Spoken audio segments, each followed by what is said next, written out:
የተከበራችሁ አድማጮቻችን አሁን ደግሞ ከዶክተር ሽሙኤል ለገሰ ጋር እንወያያለን። ዶክተር ሽሙኤል ለገሰ ጸሐፊ ነው። በተለያዩ ጋዜጦች ጀሩሳሌም ፖስትን ጨምሮ ጸሐፊ ነው። እኛን ማህበረሰብ በሚመለከት የተለያዩ ስራዎችን እንደሚሰራ ይታወቃል። ዶክተር ሽሙኤል ለገሰ ስልክ መስመራችን ላይ ነው። ይሻያው እንግዲህ ዛሬ ከሱ ጋር ነው የምንወያየው። በወቅታዊ ጉዳይ ነው የምንወያየው። ጤና ይስጥልን ዶክተር ሽሙኤል። ጤና ይስጥልኝ ጋዜጠኛ ወርቅነሽ። ጋዜጠኛ ያው እንደምን አላችሁ አድማጮች፣ እንዴት ናችሁ? ሰላም ናችሁ?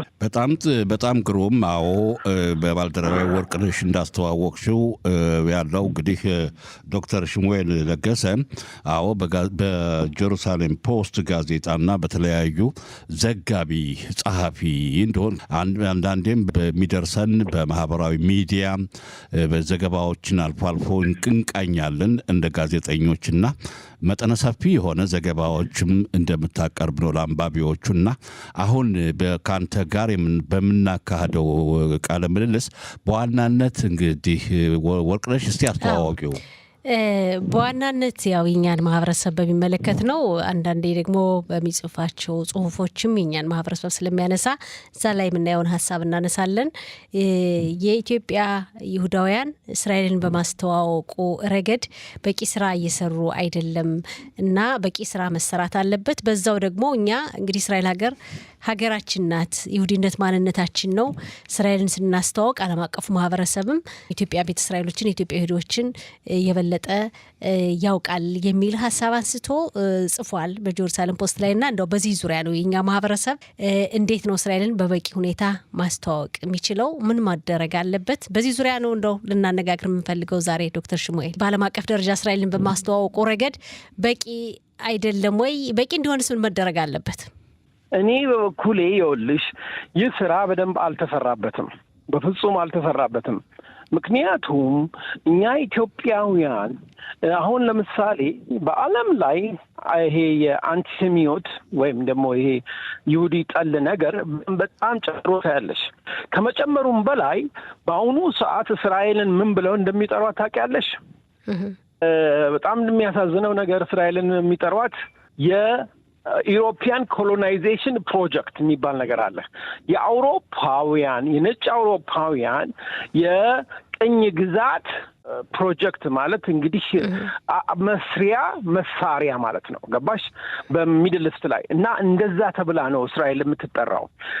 ይህ የሆነው እንደኔ እንደ ጋዜጠኛ ነገሮችን እንደምመረምር ዋናው ችግሩ ከጠሪዎቻችን ወይም ከጠላቶቻችን ብቻ አይመስለኝም።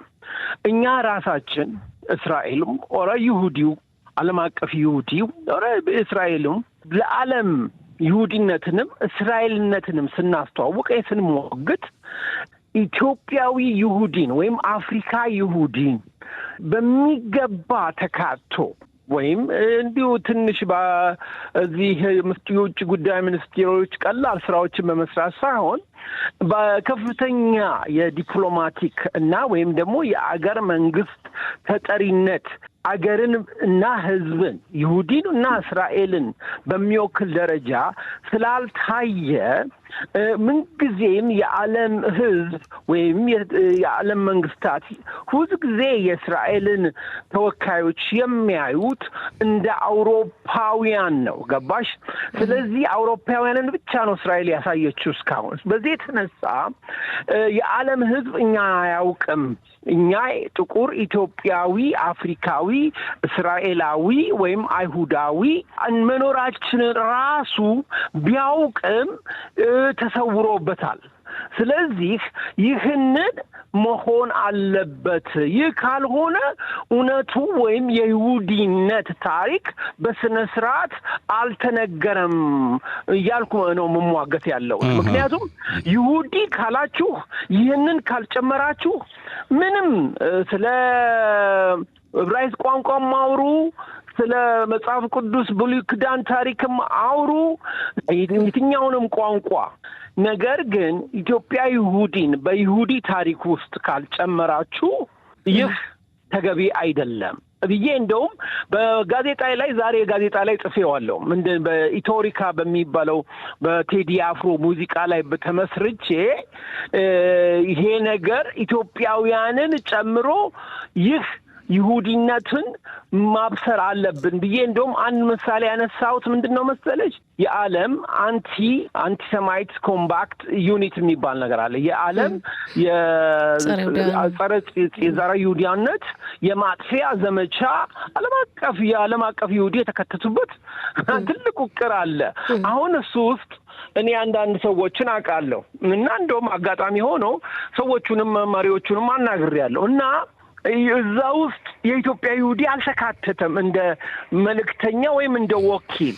ምንድነው ተረስተን ሳይሆን እኔ መስለኝ ራሳችን አላወጣንም። ስለዚህ ይካተት ብዬ በዓለም ላይ የምሟገተው ነገር ነው ልላችሁ ነው። በጣም ግሩም ዶክተር ሽሙኤል ለገሰ ይህን ሁኔታ በተመለከተ ጥቁር ይሁዳውያን አለመኖራቸው የሚያውቁ በኢትዮጵያ ለዘመናት ያህል በስደት ነበርንና ከባለፉት ቅርብ ዓመታት ወደ ሀገረ እስራኤል ተመለስን።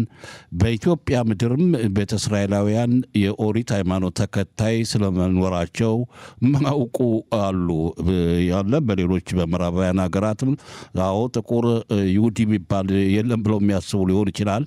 አሁን እንዳልከው ይህን ማስተዋወቅም በአጠቃላይ መላው የእስራኤል ሕዝብ የይሁዳውያን በሀገረ እስራኤል የሚኖረው በውጭ ሀገራት በአውሮፓ በአሜሪካ በሌሎችም በራሻም በሌሎችም ይኖራሉ እስካሁን ድረስና ይህን ማሳወቅ ላይ መስራት ያስፈልጋል እያልከን ነው።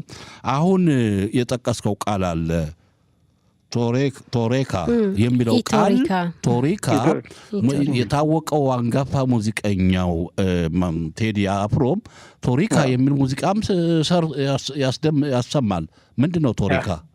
ኢትዮሪካ ማለት ኢትዮ አፍሪካ ሁለቱን አገናቀና ልጁ በጣም ብልህ ልጅ ነውና በጣም እኔ እንደ አስተማሪ ነው ማየው። በዚህ ዘመን ሽማግሌ አዋቂ ፈላስ የጠፋበት ዘመን እንደው የልጅ አዋቂ የልጅ ፈላስፋ ሆኖ ነው ያገኘሁት እና ምን እዛ ላይ ለኛ እንደ አይሁድ እንደ እስራኤል እንደ ኢትዮጵያ ይሁዲ የሚጠቅመውን ነገር አውጥቼዋለሁ። ከዛ ውስጥ ዳስታል አሁን ሁለት ነገሮች ልንገርሽ። ከዛ ውስጥ አንደኛ ምን አለ መሰለሽ የአንድ የእንግሊዝ ፈላስፋ ምን አለ መሰለሽ ክፉ ሲደረግ ካልተናገረን እኛም የክፋቱ ተባባሪ ነን ይላል እና ምን አለ መሰለሽ አሁን ለምሳሌ ሁለት ወንድሞቻችን በቤርሼባና በቤተክፋ በቤተክፋ በዘለቀ ቤተሰብና በወንድማችን ቤተሰብ እና ሁለቱ አረፉ ባልሆነ ምክንያት ዝም ብለው የሰፈር ጉልበተኛ ጥል ወይም ያው ልጁ እንግዲህ ሰራተኛ ነው ሲሰራ ስራ ላይ ነው። እኔ በደንብ ነገሩን አንብቤ አጥንቼዋለሁ። ምክንያቱም የወገኖቻችን ጉዳይ ይወክለናል እና ይሄ ልጅ ስራ ላይ ያለ ፒሳ ሻጭ ነው።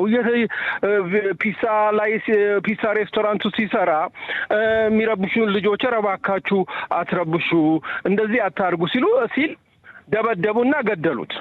ይሄ አሁን አግባብ አይደለም። አሁን እንዲህ አይነት ነገሮች ሲሆኑ በእኛ ህብረተሰብ ላይ ከዛ ሙዚቃ የተማርኩት ምንድነው እኛ ክፉ ሲሆን ካልተናገረን የክፋቱ ተባባሪ ነን ነው አንደኛ። ሁለተኛ ደግሞ አሁን ለምሳሌ አንድ ወንድሜ በዋትስአፕ ግሩፓችን ላይ ሲያጫውትን ነበር። 3 በሬዎች ነበሩ፣ ቀይ ነጭና ጥቁር አለና በዛ መሰረት ልክ እንደዛ አይነት መልእክት ያለው መልእክት ምንድነው 12 በጎች አንድ ነብር በላቸው ይላል። ዝም በመባባል ምንድነው እነሱ ካልተባበሩ ይሞታሉ ማለት ነው። ስለዚህ እኛም እንዲህ አይነት ነገር ሲሆንብን እንግዲህ ከዛ ውስጥ የተማርኩት እኛ ካልተባበርን ለኛ ጥሩ አይደለም፣ አናድግም። ለገጧት የኔ ልጅ ነው የሚሆነው፣ ያንቺ ልጅ ነው የሚሆነው። ስለዚህ ያ እንዳይሆን አንደኛ ክፉ ሲሆን ክፉ ነው ብለን መናገር አለብን። ሁለተኛ ደግሞ መተባበር አለብን። ይህ ደግሞ በመተባበር ብቻ አይደለም፣ በፖለቲካውም ያው ነው። አሁን ለምሳሌ እኔ እዚህ ሀገር ምን አለ መሰለሽ ቀኝ ግራ ምናምን ለእኔ ሁሉም ይሁዲ ነው። ሁሉም የሀገር ተወካይ ነው። ስለዚህ አሁን እኔ ቤኔትና ማነው ስሙ የሻቲድ መሪው ያይር ላፒድ አንድ ሆኖ ለእኔ ደስታ ነው።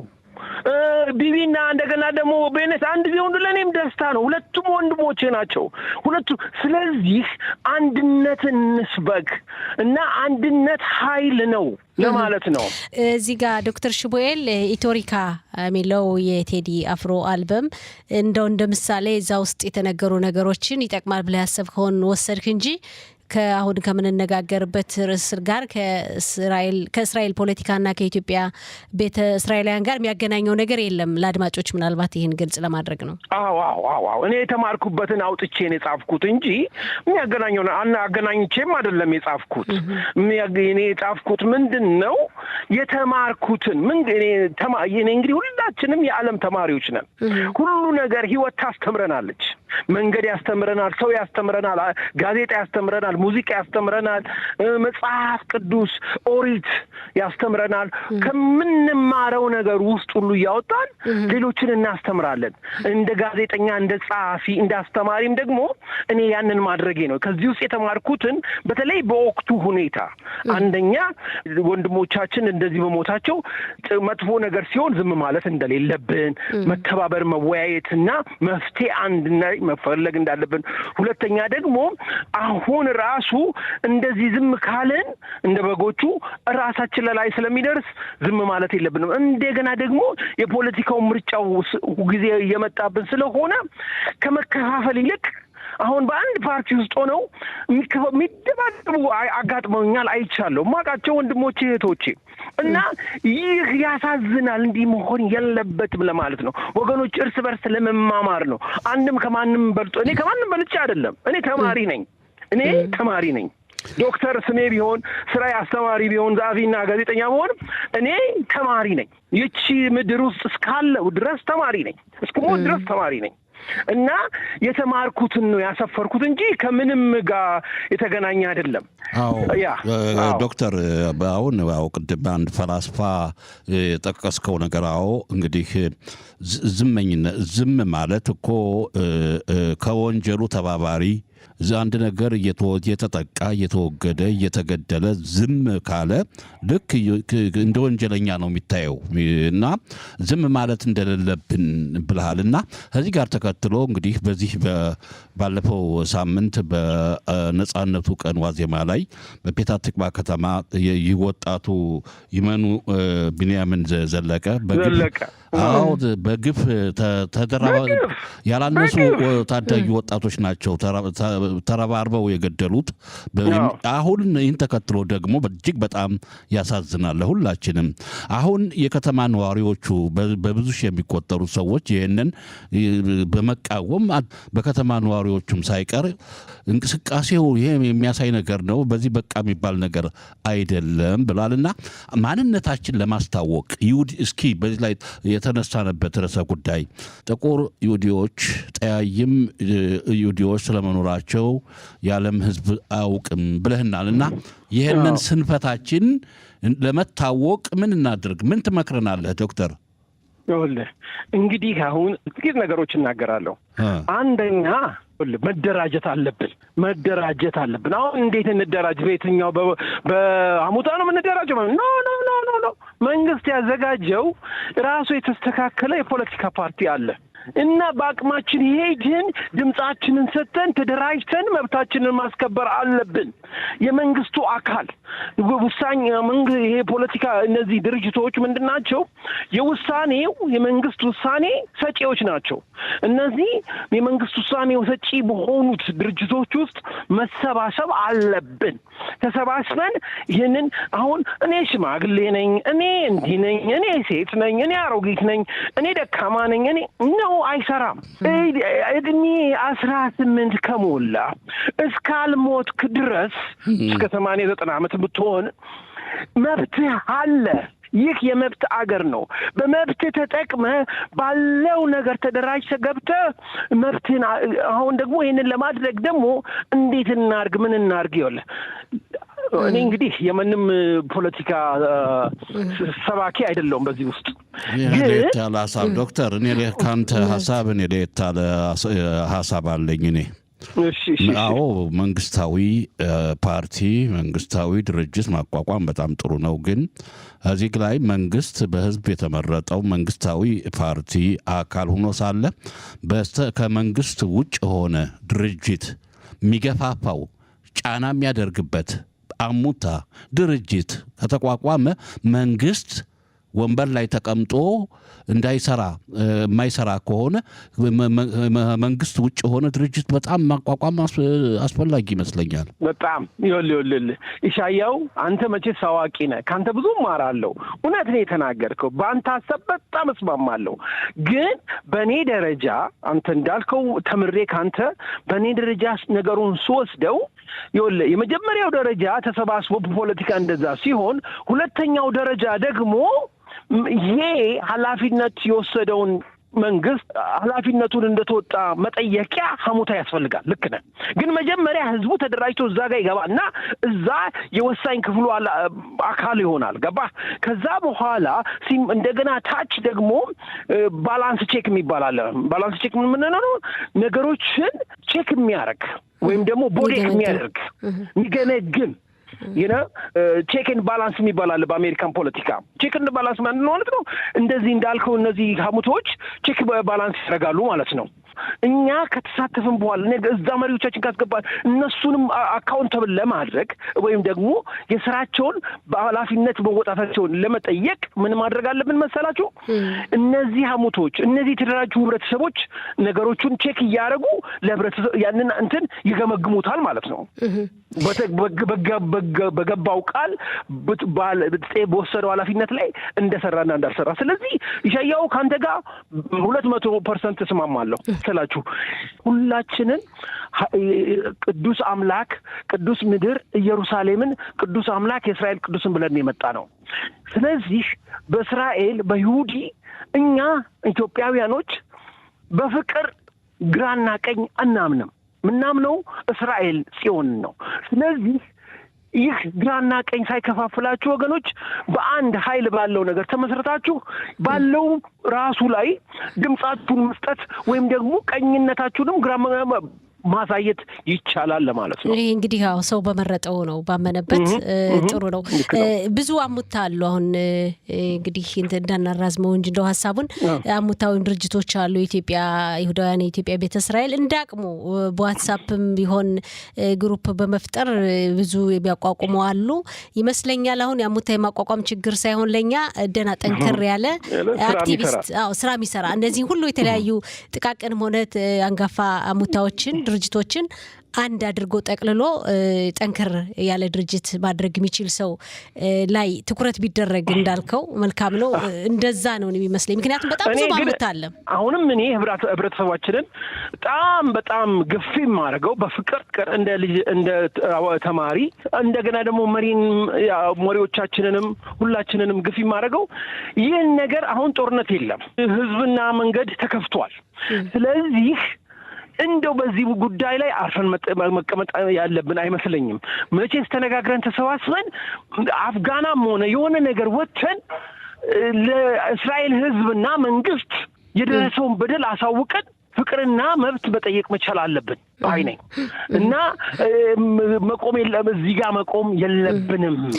ጥሩ እንግዲህ ይሄን በጽሁፍህ ኢራንንም ጠቅሰሃል የኢራን ህዝብ ያው በስልጣኔም በቀደምትነትም ታላቅ ነው ግን አንዲትም ታላቅ ሀገር ሆነ ስልጣኔ የሚጥለው ከባድ ጦርነት አምባገነን መንግስት ሳይሆን እንዳው በውስጥ ያለ አለመግባባትና ክፍፍል ስልጣኔ ሊያጠፋ ይችላል የሚል ሐሳብ ስላነሳ እንደው በዚህ ላይ በጣም አስተዋይ ነሽ ጋዜጣው በደንብ ታነብያለሽ ዋው ወርቅ ነሽ በጣም አንባቢ ነሽ ይወልሽ ልክ ነሽ ምን የነዘነጋውስ ነገርን አስታውሰሽኝ ጋዜጣው ላይ ምን አልኩኝ መሰለሽ የኢራንን ህዝብ አምባገነን መንግስት የአሜሪካ መንግስት ወይ የእስራኤል መንግስት ሳይሆን የሚጥለው ራሱ ነው የሚጥለው ለምንድን ነው መሰለሽ ራሱ እምቢተኝነት ለዓለም ጋር ሰላም አልፈጥርም ካለ ራሱን በራሱ ይጥላል ማለት ነው እንደገና ደግሞ በውስጥ ያለው ህብረተሰብ ተነስቶ እርስ በርሱ ይጣጣላል ማለት ነው ስለዚህ እኔ መዘግጻ ጽሁፌ ላይ እንደ ሐሳብ የገለጽኩት ኢራንን የሚጥላት ወይም ሲቪላይዜሽን ወይም የኢራን ህዝብ ስልጣኔ የሚወድቀው በራሱ በኢራን ነው የሚል ነገር ተጽፍ ያለው እዛ ውስጥ ምንድነው ለምሳሌ ለዓለም መንግስት ሰላም አልፈጥርም ብሎ ራሱ ሲፍጨረጨር ራሱ በራሱ ነው እንግዲህ ራሱን ሱሳይድ ይባላል ራስን በራስ መግደል ማለት ነው እንደገና ደግሞ ራሱ ህዝቡ የሚስማማም የማይስማማው እርስ በርሱ ይገዳደላል ማለት ነው ስለዚህ ኢራን ራሷ እያጠፋች ወይም ደግሞ በማጥፋት ላይ ነች እንጂ ዶናልድ ትራምፕ ወይም ሌላ አባገነን መንግስት አያጠፋትም የእስራኤል መንግስትም የኛ የማጥፋት የራሳችን የማዳን ይሄ ነፍስ የማዳን ስራ ነው እንጂ የምንሰራው የማጥፋት ስራ አይደለም እኮ ራሳችን እየተከላከልን እኮ ነው ዶክተር ሽሙኤል ለገሰ ለማጠቃለያ ለዚህ ውይይታችን ጥሩ ውይይት ነው ያደረግን አሁን እንግዲህ የተነሳንበት መነሻ ያደረግነው ቤተ እስራኤላውያን በተመለከተም በአጠቃላይ ይሁዳውያን በዓለም በኩል ታዋቂነት የሚኖረው በእርግጥ ለሰው ልጅ ከኦሪት ቅዱስ መጽሐፍ ለመጀመሪያ ለዓለም ያደረሰው በመጽሐፍ በጣም የታወቀ ህዝብ ነው የእስራኤል ህዝብ ከዚህ ውጭ በቴክኖሎጂ ደግሞ ለዓለም በዘመነ ቴክኖሎጂ ብዙ ለሰው ልጅ ጠቃሚ የሆኑ ነገሮች እንደ ጎግል እንደ ዌዝ እንደ ወዘተ ብዙ ነገሮች የፈለሰቡ ይሁዶች መሆናቸው ይታወቃል ግን ዙረው አንቲሴሚቲዝም ጸረ እስራኤል የጥላቻ ሁኔታ በዛ ይሄን እንዴት እናድርግ ምን እናድርግ አዎ እንግዲህ ለዚህ አሁን የእስራኤልም ህዝብ የዓለም ይሁዲ ነቅቷል ጥላቻው እንዳለ እኛ አንደኛ እንደ ይሁዲ የምናገረው መፍራት የለብንም እውነት ስላለን እውነት ብርሃን ይወጣላታል እና እውነት ባለችበት አትቀበርም አንደኛ ሁለተኛ ደግሞ አሁንም ቢሆን በመጽሁፌ በአመለካከቴ በነገሬ በጣም የምናገረው ምጽፈው ምቆምለት ዓላማ የኢትዮጵያ ይሁዲ በትክክለኛ በእስራኤልም በዓለም ይሁዲም አልተወከለም እና ይሄንን ወክሎ ይሁዲ ራሱ የዓለም ይሁዲ እኛን ቢያወጣ የኛ ማንነት የኛ መኖር የኛ ጥቁር ኢትዮጵያዊ በዩኤን በዩናይትድ ኔሽን በዓለም መንግስታት ስብሰባ ላይ ቢናገር ያ የኛ ራሱ በአካል መቆም ለዓለም በራሱ ቋንቋ ነው እስራኤል የነጭ ገዢ ወይም ደግሞ የአውሮፓ መሬት ሰራቂ አመለካከት የላትም ብሎ ለማለት ነው ለእስራኤልም ራሱ ድጋፍ ነው ምስክር ነው ትክክለኛ ሉዓላዊት ሀገር መሆኗ ሕያው ምስክር ይባላል ፈረንጆቹ the living witness ይሉታል ሕያው ምስክር ይሆናል እና በጣም የሚያሳዝነኝ እስካሁን አልተጠቀሙበትም ይሄንን ነው እንግዲህ እኔ ቻሌንጅ የእስራኤል የውጭ ጉዳይ ሚኒስቴርንም የዓለም የይሁዲ ማህበረሰብንም እስካሁን እየታገልኩ ያለሁት እንግዲህ 11 ዓመት ይሆናል እንግዲህ በዚህ ነገር ላይ ተጽፍ በዚህ ነገር ላይ ብቻ በዚህ ታይትል ከዚህ በብዙ ነገር በእኛ ህብረተሰብ ላይ ከዚህ መጽሐፍ ከጀመርኩ ያው ወደ 20 ዓመት ሆነዋል እና ግን በዚህ ስፔሻል ላይ ከጀመርኩ 11 ዓመት ሆኖታል እስካሁን ግን የገባቸው አሉ ግን በደንብ በስነ ስርዓት የሰሩበት የሉ እና ይሄ ነው ያለው ነገር ልልሽ ነው ያው በጣም ጥሩ እንግዲህ እንወያይበታለን በቀጣይም ለዛሬው በጣም እናመሰግናለን ዶክተር ሽሙኤል ለገሰ ሰላሙን እሺ ጋዜጠኛ ኢሻያው ጋዜጠኛ ወርቅነሽ በጣም አመሰግናለሁ አድማጮችም አመሰግናለሁ ሰላሙን ሁሉላችሁ እግዚአብሔር ይስጥልኝ እግዚአብሔር ያክብርልኝ እናመሰግናለን